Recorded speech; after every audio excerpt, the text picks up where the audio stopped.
It is January 1943. Somewhere on the island of Guadalcanal in the Solomon Islands, an American patrol has stopped moving. The men are flat on the jungle floor, faces in the mud, rifles gripped tight. Ahead of them, hidden in the canopy of a rainforest so thick that sunlight barely touches the ground, a Japanese sniper has pinned them down. Nobody can see where the shots are coming from. The trees rise 100 feet overhead, their branches woven together like a ceiling. Somewhere up there, or buried in the ferns below, a marksman is waiting for the next helmet to move. Standard-issue rifles have already been tried. The Garand is a fine weapon at normal ranges. But in this jungle, where a man might not see his enemy until it is too late, there is a different kind of problem. The sniper is beyond the range where iron sights are useful, camouflaged so well that even knowing the general direction does not help. Every attempt to advance costs another casualty. Then word comes down the line. There is an officer further back who has been asking to deal with this. He carries a rifle nobody in the unit recognizes. It does not look like anything the Army issued. The man who stepped forward was 2nd Lieutenant John B. George of the 132nd Infantry Regiment. The regiment was part of the American Division, a unit whose very name was unusual. It was short for American New Caledonian Division, and it was the only American division formed outside the United States during the entire war. The 132nd Infantry was an Illinois National Guard outfit, and its men had arrived on Guadalcanal in December of 1942 to relieve the exhausted Marines who had been fighting there since August. The island was not yet secured. Japanese forces still held high ground, still hid in the jungle, and still had snipers who could freeze an entire column with a single well-placed shot. What made George different from every other officer in his regiment was the weapon slung across his back. It was a Winchester Model 70, a bolt-action hunting rifle chambered in .30-06 Springfield. The Model 70 had been introduced in 1936, designed and built for American sportsmen and big-game hunters. Shooters called it the rifleman's rifle. It was beautiful, accurate, and expensive. It was also, in the eyes of the men around George, completely out of place in a war zone. Mounted on top of it was a Lyman Alaskan scope, a compact 2.5-power telescopic sight with lenses made by Bausch and Lomb. The whole rig sat in a Griffin & Howe side mount, a setup any serious deer hunter would have recognized immediately. No military armorer had touched it. George had purchased the rifle himself before the war, reportedly spending 2 years of his National Guard pay to afford it, and he had arranged to have the scope and mount shipped to him overseas. This was a mail-order rifle, a civilian weapon that a soldier had carried into the Pacific because he trusted it more than anything the Army could give him. His platoon thought he was carrying a toy. The enemy snipers were about to discover it was anything but. To understand why George trusted that rifle, you have to understand who he was before the war. John B. George grew up in Princeton, Missouri, and from a young age, he was a serious competitive shooter. He was a member of the Illinois National Guard, and he devoted himself to the rifle range. According to several accounts, he became the youngest person ever to win the Illinois State Championship in the 1,000-yard rifle competition. That is not a hobby. That is a level of marksmanship that requires thousands of hours of practice, an understanding of ballistics, wind reading, trigger discipline, and patience that most soldiers never develop. George did not just know how to shoot. He understood the science of making a bullet go exactly where he wanted it to go, at distances where most men could not even see the target clearly. When the 132nd Infantry shipped out, George was frustrated. In his memoir, published in 1947 under the title Shots Fired in Anger, he described his dismay at the state of rifle training in the Army. He managed, through what he called desperate negotiating, to secure just 2 days of rifle training for his platoon before they were sent into combat. 2 days, 15 rounds per man. That was all the marksmanship practice most of these soldiers would receive before facing an enemy known for patience and concealment. George saw this as a failure at the institutional level, and he was blunt about it. He later wrote that a fine competitive archer would have been more effective in combat with his bow than the average infantryman was with his M1 Garand. It was a harsh judgment, but it came from a man who knew what trained marksmanship looked like and what happened when it was absent. So George carried his own rifle. The Winchester Model 70 was, in many ways, better suited to the kind of shooting he would need to do than anything the Army provided at the time. Its bolt action was smooth and reliable, based on a Mauser-type controlled round feed design that gripped the cartridge firmly from the moment it left the magazine. The Lyman Alaskan scope, though only 2.5 power, gave him a clear, bright sight picture in the dim light under the jungle canopy. The scope had been designed for Alaskan hunters who needed to shoot in poor conditions, and its long eye relief meant George could use it comfortably without pressing his face against the stock. The .306 cartridge was the same round used in the M1 Garand and the Springfield 903, so ammunition was never a problem. What the Model 70 gave him that the standard rifles could not was precision. At the ranges where a sniper duel is won or lost, precision is everything. And on Guadalcanal, in late December 1942 and into January 1943, the need for that precision was desperate. The 132nd Infantry's first major assignment was the assault on Mount Austin, a 1,500-foot hill about 6 miles southwest of Henderson Field, the vital American airstrip. Japanese artillery on the mountain had been shelling the airfield. Japanese soldiers had infiltrated the American perimeter twice and destroyed aircraft on the ground. The hill had to be taken, but between the Americans and the summit stood some of the most punishing terrain on the island. Lieutenant George described the jungle as huge trees of tropical rainforest varieties, with buttress roots and straight trunks rising to great heights before spreading into a canopy that was, in his words, absolutely sunproof. Below that canopy, the ground was choked with ferns, thorns, vines, and palmetto-like plants. A man could rarely see 10 feet ahead unless he was standing on a trail. Hidden inside this green darkness, approximately 500 Japanese soldiers of the 120th and 228th Infantry Regiments had built a fortified position the Americans called the Gifu, named after a Japanese prefecture. It was a horseshoe-shaped complex of nearly 50 bunkers, most rising less than 3 feet above the jungle floor, roofed with logs and dirt so thick that even direct hits from 75mm artillery shells could not penetrate them. The bunkers held machine guns with carefully sighted fields of fire, and the positions supported one another. An attack on one bunker would draw fire from 3 others. Mixed in with these fixed defenses were individual snipers, concealed in trees or hidden in the undergrowth, who could halt an advancing platoon with a single shot. The assault on Mount Austin began on December 17, 1942, and it was immediately brutal. The 132nd Infantry's 3rd Battalion led the way and was pinned down almost at once by rifle and machine gun fire. The battalion commander, Lieutenant Colonel William C. Wright, went forward on a personal reconnaissance with a small group of scouts. A concealed Nambu machine gun opened fire on them. Wright was killed. His death shook the battalion deeply, and it took hours under fire to recover his body. For the next 2 weeks, the 132nd fought a grinding battle against the Gifu. Companies attacked up the hill, were stopped, dug in, and attacked again. Air support had little effect because the bunkers were nearly invisible from the air. Heavy weapons could not be brought forward through the dense jungle, and all the while, the snipers kept shooting. A single hidden marksman could delay an entire company. The American advantage in firepower, in artillery and air support and automatic weapons, was largely neutralized by the terrain and the skill of the Japanese defenders. This was a problem that George and his unusual rifle were built to solve. According to his own account and shots fired in anger, George began hunting Japanese snipers during the fighting around Mount Austin and the Gifu. His approach was methodical. He would move forward of the American lines, find a concealed position, and wait. He studied the terrain the way a competition shooter studies a range. He looked for the small signs that gave away a hidden position, a branch that moved wrong, a shadow that did not match the foliage around it, a faint glint that might be a rifle barrel. When he spotted the target, he took his time. One shot. The Lyman Alaskan scope allowed him to pick out details at distances where the naked eye saw only a wall of green. The Winchester's crisp trigger and inherent accuracy allowed him to place that single round exactly where it needed to go. In a sniper duel, the man who fires first does not always win. The man who fires most accurately does. George had spent years training for exactly this kind of shooting.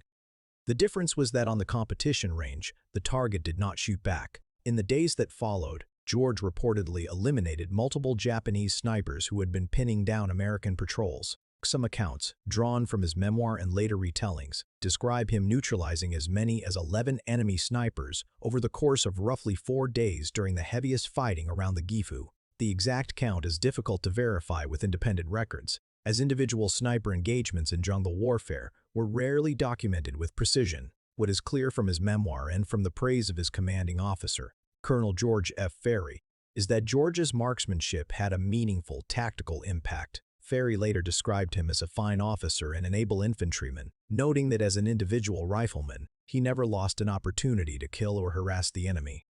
3 snipers down on day 1. The laughter had stopped. Now they were watching. Each engagement presented a different problem. The Japanese were expert at concealment. Some tied themselves into the upper branches of massive rainforest trees, invisible against the trunk and canopy, firing downward at angles that made it almost impossible to determine where the shots originated. Others dug shallow fighting positions in the undergrowth, covering themselves with vegetation until they were indistinguishable from the forest floor. Still others used abandoned bunker positions or fallen logs. The jungle itself was an ally to the defender. Sound bounced off the dense vegetation, making it hard to pinpoint a shot by ear alone. Light was scarce and shadows played tricks. The standard approach to dealing with a sniper in the open, using volume of fire to suppress and flank, simply did not work in terrain where a man could not see his own squadmate 20 feet away. George's advantage was that he was not trying to overwhelm the enemy with firepower. He was matching skill against skill, patience against patience, one trained marksman against another. His scope gave him a marginal but critical edge in detection. His rifle gave him an edge in precision, and his years of competitive shooting gave him an edge in the discipline required to wait, to watch, and to fire only when the shot was certain. As the days passed, the unit's attitude shifted. The officer with the strange hunting rifle was no longer a curiosity. He was the man they called for when a sniper had a position locked down, where standard tactics had failed, where concentrated fire had accomplished nothing but wasting ammunition in revealing positions. A single man with the civilian bolt-action rifle was clearing the way. 8 snipers in 3 days. The patrols that had not been able to move for days were advancing again. The hardest shots came last. The most experienced Japanese snipers were also the best hidden and the most patient. By the time George had made a name for himself, the remaining enemy marksmen were likely aware that someone on the American side was hunting them specifically. The dynamic of the duel shifted. Now both sides were stalking, both sides were watching, and the margin between success and death was measured in seconds of hesitation, or a fraction of an inch of exposed movement. In early January 1943, the 2nd Battalion of the 132nd Infantry executed a flanking maneuver around the Gifu, marching nearly 2 miles through dense jungle, aided by native Solomon Islanders who served as scouts and porters. George's platoon was part of the force that climbed Mount Austin itself. When they reached the summit on January 3rd, the position was immediately counterattacked. Japanese forces launched 6 successive assaults against the Americans on the exposed hilltop. George later described the scene. The hill was a mound of grass and sod with coral beneath, jungle all around, and the enemy was making full use of that jungle, firing upon a helplessly exposed target from good cover. The Americans held, fighting with rifles, grenades, and called-in artillery through the day and into the night when Japanese soldiers attempted to infiltrate the lines. One American sergeant had to leap out of his foxhole 3 times in a single night to avoid grenades, diving back in each time to keep fighting. In the days that followed, as American forces completed the encirclement of the Gifu, George continued his work. The final snipers were the most dangerous, and the shots required to reach them were the most difficult. By mid-January, the Gifu was surrounded.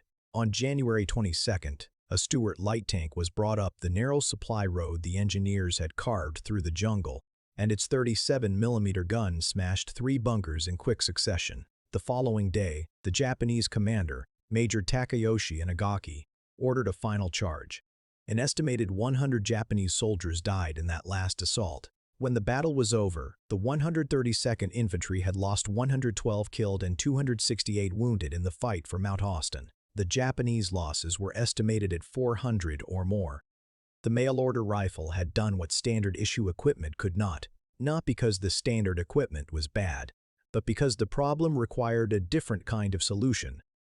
The M1 Garand was the finest infantry rifle of the war. It was fast, reliable, and powerful. but it was designed for the average soldier in the average engagement. The Japanese sniper problem on Guadalcanal was not average. It required a weapon optimized for precision at distance, paired with a shooter who had the training to use it. George's Winchester Model 70 with its Lyman Alaskan scope was that weapon, and George was that shooter. The problem was never the rifle. The problem was the assumption that standard equipment fits every situation.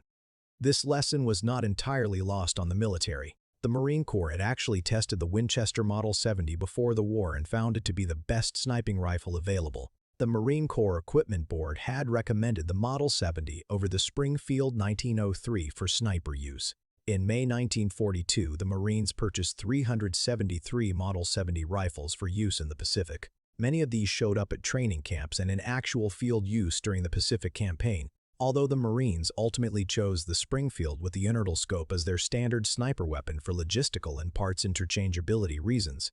The Army, for its part, adopted the M1903A4, a scoped version of the Springfield, as its official sniper rifle, fitted with a Weber scope that many snipers found inadequate. It was not until later in the war and into the Korean War that the Lyman Alaskan, militarized as the M81 and M82 telescopes, would be officially adopted for use on American sniper rifles. George's story, then, was not just a tale of one man and one rifle. It was evidence of a gap between what the military provided and what the battlefield demanded, a gap that a young lieutenant from Missouri, armed with a hunting rifle and a lifetime of competitive shooting, filled on his own initiative. After Guadalcanal was secured in February 1943, George's war was far from over. He went on to serve with one of the most storied units in the entire conflict, Merrill's Marauders, officially designated the 5317th Composite Unit. This was a long-range penetration force modeled on the British Chindits, made up of roughly 3,000 volunteers who marched over 1,000 miles through the jungles and mountains of Burma. Their mission was to disrupt Japanese supply lines and communications behind enemy lines, and their campaign from February to August 1944 was one of the most grueling ordeals any American unit endured in the war. George served as an officer in Burma, and the experience deepened the perspective he had gained on Guadalcanal. In his later writing, he reflected that the more Japanese he killed, the closer he felt to his own death. The eager sniper of Guadalcanal had become a seasoned officer who understood the full weight of what combat costs. George survived the war. He was eventually promoted to lieutenant colonel and was slated to command a battalion in the planned invasion of Japan, an operation that was canceled when the atomic bombs ended the conflict. He served on the occupation intelligence staff in Japan before leaving the Army in 1947. That same year, he published Shots Fired in Anger, a memoir that became an immediate success. Readers and critics praised its honesty, its detail, and its refusal to romanticize combat. A revised and expanded edition, commissioned by the National Rifle Association, was published in 1981 with additional chapters on his time with the Marauders in Burma. After the war, George went to Princeton University, where he graduated with highest honors and won the Atwater Prize in Politics. He spent 4 years at Oxford and 4 more years in British East Africa studying the region and its institutions. He returned to the United States and settled in Washington, D.C., where he became the executive director of the Institute of African American Relations. He later joined the State Department's Foreign Affairs Institute as a consultant, lecturer, and writer. He also wrote about big game hunting for magazines including the Saturday Evening Post. He died in 2009 at the age of 94. His Winchester Model 70 outlived its moment on Guadalcanal, the rifle that the Marines had tested and recommended. The rifle that John George carried into the jungle went on to become perhaps the most famous sniper rifle in American military history. During the Vietnam War, Marine Gunnery Sergeant Carlos Hathcock used a Winchester Model 70 with an uninertal scope to become one of the most legendary snipers of the 20th century. The Lyman Alaskan scope, the same model George carried, was militarized and served on American sniper rifles through Korea and beyond. Now step back to where this story began. An American patrol, pinned down in the green darkness of Guadalcanal. A sniper no one could see. Standard rifles that could not solve the problem. And then a man stepped forward with a weapon nobody recognized. A civilian hunting rifle with a small telescopic sight, purchased with his own money and shipped across the Pacific. They laughed because the rifle did not look like what they expected. The enemy stopped laughing because it performed beyond what anyone imagined. Some problems do not have standard solutions. Sometimes the answer is a tool that everyone overlooked, in the hands of someone who spent a lifetime preparing for exactly that moment. That is the story of John George and his mail-order rifle. If this story stayed with you, there is a simple way to make sure you see the next one. The subscribe button is right below this video. One click, and you will not miss what comes next. Thank you for watching, and we will see you in the next one.